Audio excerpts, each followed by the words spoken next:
Sempre, giustamente, se no da casa non ci capisco. Allora, giro di chiusura un po' perché facciamo il punto della situazione, però vorrei girare a voi la stessa domanda, perché il titolo che avevamo scelto era un po' provocatorio, ancora a rischio la tenuta sociale del sistema, quindi vuol dire tenuta del sistema lavoro, sistema economia e quant'altro. Quindi quali sono i vostri timori? Parto da Zanon e poi faccio il giro completo. Noi oggi dobbiamo dire che la somma dei timori fanno pensare che questa, che doveva essere la stagione della ripresa, invece sia ancora a un termometro con una febbre altissima. Oltre al problema della sicurezza proprio delle famiglie, delle persone, del vivere a livello di piccoli e grandi centri dove noi abbiamo come Veneto la fortuna di vivere, è messa in disordine dalla grande esigenza di procacciare denaro, di procacciare qualcosa da parte della malavita o chi è spinto ai margini di una vita regolare che magari fino a qualche anno fa era una persona che aveva un regolare stipendio e oggi ha bisogno. Lo si vede in tutti i momenti dove ci sono degli atti che sempre di più hanno un'escalation che fa prendere soprattutto le persone sole, le persone anziane, le persone che vivono in situazioni un po' isolate, precauzioni ma che comunque poi spesse volte non si verificano tali. Poi c'è il grande problema di riuscire a mantenere le imprese e i posti di lavoro che per noi l'unica figura di interlocuzione è il governo che ancora una volta sta deludendo nonostante siamo in coalizione, quindi da parte di tutto il mondo dell'impresa, del mondo del lavoro era stata considerata un'opportunità migliore di altre poter mettere insieme le due parti che di solito sono contrapposte per risolvere i problemi, perlomeno quelli più evidenti, e ogni giorno ci scopriamo delle cose su cui ci sentiamo sempre più delusi e sempre più impotenti, e se salta anche questa possibilità di ripresa è chiaro che la coesione sociale diventa ad alto rischio, perché non è voler fare dell'allarmismo ma è un fatto di assoluta coerenza con quelle che sono le esigenze. Qualsiasi altro paese sarebbe già saltata e sta saltata 20.000 volte anche con questioni molto minori. Solo io credo, solo la questione Mastrapasqua, se fosse venuta fuori in un altro paese civile, non so cosa ci sarebbe stato. Non invece da noi si passa in un paese civile. Esatto, è bravo, non sarebbe... invece da noi andiamo avanti tranquilli e beati siamo assopiti, ormai siamo assorbiti. Prego. Il discorso dei 25 incarichi, io posso dire la mia opinione personale, magari non sarà suffragata dai fatti, è perché ci sono delle tangenti, io ti nomino presidente dell'Equitalia e tu guadagni 100.000 euro, 50.000 euro li distribuiamo a qualcun altro, perché non si può spiegare come una persona, pur avendo delle doti soprannaturali, possa presiedere 25 enti. La colpa è della politica che nomina queste persone, danno i nomi. La politica non deve nominare nessuno, basta vedere quello che succede nel Parlamento, si azzufano, ma che onorevoli sono? Ma onorevoli sono pochi. E perché succede questo? Perché la classe media è infima, è bassa, non esiste, sono dei nominati. Quindi paura di cosa, Cappelli? Paura di che cosa, secondo lei? Io ho paura di quelli che ci amministrano, ho paura dell'incompetenza, della non professionalità di chi ci amministra. Vi faccio un esempio. Il mese scorso hanno fatto un decreto, parlando di Equitalia, dicendo chi paga entro febbraio, il pagamento contanti entro febbraio, ti togliamo gli interessi moratori. Allora io ho fatto un conto, ho preso una cartella a 10.000 euro, gli interessi moratori erano 250 euro. Quindi io devo pagare 9.750 euro in contanti a febbraio, quando la sanzione era di 2.000 euro 5 anni fa, che magari è anche prescritta, poi si è moltiplicata, non avevo i soldi, non l'ho pagato. Come tu puoi pensare, mentecatto, che hai fatto questa legge, pensare che io 2.000 euro non te l'ho dato perché non ce l'avevo, adesso te ne do 10.000 viene l'ansia, sono dei mentecatti. Viene l'ansia, sposato. Sì. Sposato. No, Cappelli mi ha anticipato, in effetti la mia preoccupazione maggiore, e qua anche un invito agli elettori che andranno a votare, di cercare di individuare persone che abbiano delle competenze e che non che solo che promettono, so che è difficile farlo. E quindi anche modifica della legge elettorale quando sarà, che non vorranno mai modificare. Se ci mettono in lista non possiamo scegliere. La mia preoccupazione è quando le persone si lamentano. quando i sindaci si lamentano, quando i politici si lamentano, quando si lamentano le persone. Mi preoccupa perché ci lamentiamo sperando che qualcuno possa risolvere i nostri problemi. Quando ho un problema personale, a casa, di lavoro, cerco di vedere prima dentro di me che cosa posso fare per cambiare. Prima di tutto, poi magari la colpa non è solo mia. Chiudo, Elena, dicendo la preoccupazione non mia, io francamente non che non ho paure, sono pieno di paure, di dubbi, no? Però un po' le paure delle persone.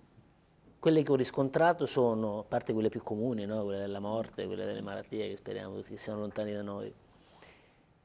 Hanno paura del posto del lavoro, che perdono, non hanno la sicurezza del posto di lavoro, temono per il futuro dei propri figli. E la paura della giustizia. Quanti di noi imprenditori possiamo cadere per errore, per un vizio di forma, per un vizio amministrativo nelle tenaglie della giustizia? E quando c'entri poi... Vai avanti un secolo. E oggi avete sentito quello che l'imprenditore che si è suicidato perché Equitalia gli ha notificato una cartella di un commercialista che non aveva pagato il contributo, non aveva pagato le tasse, e lui si è ritrovato. Ecco, allora queste cose, io credo, l'ignoranza in senso lato, perché noi abbiamo da imparare, questa mi fa paura. No, l'ignoranza è pericolosa. Rapidamente, Confortin, che cosa? Io sono a contatto per il lavoro che faccio con molte famiglie, con le persone in particolar modo, ma quello che io ho visto e che mi chiedono è che il futuro dei figli, chiunque sia, anche se è laureato, anche se ha perso il posto di lavoro, che non trovi più la possibilità di avere uno stipendio. La paura più grande di tutto, per quello che posso registrare io tutti i giorni, è che non ci sia la possibilità a questi figli o le figlie. Poi molti non si sposano perché non hanno questa certezza e soprattutto non hanno la certezza del futuro di un posto di lavoro. Credo che questa sia la parte centrale di cui la politica dovrebbe assolutamente interessarsene, un po' di più di quello che fa. E volevo dire che bisogna arrestare, mettere dentro queste persone come il presidente dell'INPS che noi avevamo denunciato ancora 2 anni e mezzo fa. Questo tranquillamente non le succede niente, continua come prima, come molti altri che ci sono. La mia grande paura è anche della politica attuale che non viene fuori da niente, indipendentemente chi è che dovrà andare a fare il Presidente del Consiglio. Mi preoccupa tantissimo questa cosa. E chissà mai le riprove degli stipendi e delle pensioni, se ci saranno ancora tra qualche anno. Questa è un'altra paura che forse... Ma ne dedichiamo un capitolo a parte. De Franceschi, rapidamente, poi subito Cesare, che siamo in chiusura. Rapidissimamente. Io sono preoccupato perché il Paese, si sa tutti, che è vecchio. Io sono diversamente giovane, ma nello stesso tempo mi preoccupo proprio perché con Officine d'Italia cerchiamo di discutere di questi problemi e di far crescere nella gioventù una categoria di persone che vogliano reagire e ricercare, per quanto difficile lo sia, le possibili soluzioni. Ho giovani che sono preoccupati perché anche se vanno al lavoro e pagano questi contributi per non avere la loro pensione, si vedono il governo attuale bocciare una legge per tagliare i privilegi delle pensioni d'oro, ok? E dire pagherò la mia pensione con i miei contributi, ok? Per avere la pensione con i miei contributi, per pagare una parte di questi contributi il privilegio, non il privilegio concesso con queste cose. Concludendo comunque, è vero che c'è anche una categoria che è fortemente impreparata a tutelare quel valore. Siccome siamo italiani e io mi sento italiano e privilegio l'italiano, il valore competitivo che ha l'italiano, l'impresa, i suoi uomini, i suoi operai, deve essere tutelato. Quindi anche quando andiamo all'estero, chi è all'estero, i consolati e cose del genere, ci devono difendere, perché la piccola media impresa non è la grande impresa che va all'estero e deve essere comunque rappresentata e tutelata. Comunque c'è anche chi li accompagna all'estero, ci sono aziende per fortuna che si specializzano, per cui sto fare da parlando soli... anche di aspetti consolari. No, per quindi... lì si apre un altro mondo, lo so, triste. purtroppo, perché diversamente ci sono le categorie che fanno quello che fanno gli altri. Cesaro, in chiusura perché abbiamo scaduto. Cosa dici? Ma io ho molte preoccupazioni, ma per definizione politica mia non ho paura di niente. E mi vergogno un po', la mia generazione dovrebbe vergognarsi un po', anche tanto, non un po', perché stiamo lasciando ai nostri figli e ai nostri nipoti un posto peggiore di come l'abbiamo trovato noi. E non è mai successo nella storia di questo nostro paese, se non durante la guerra. Noi in tempo di pace siamo riusciti a lasciare ai nostri figli un posto schifoso dove vivere.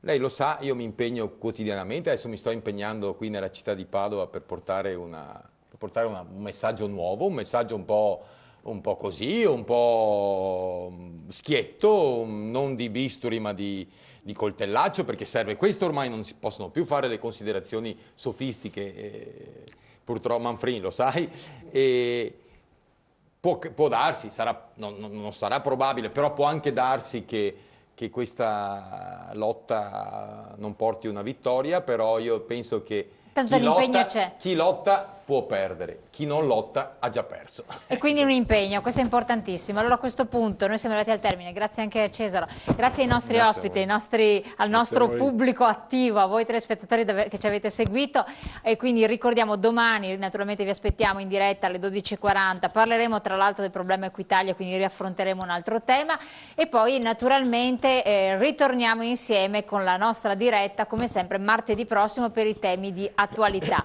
Grazie ancora, buon proseguimento, buonanotte e se come sempre scriveteci, fate le vostre osservazioni, TV7 con voi @ gruppo, non mi ricordo più, c'è scritto adesso la mia sovrimpressione, non mi viene più in mente. Grazie ancora, buonanotte.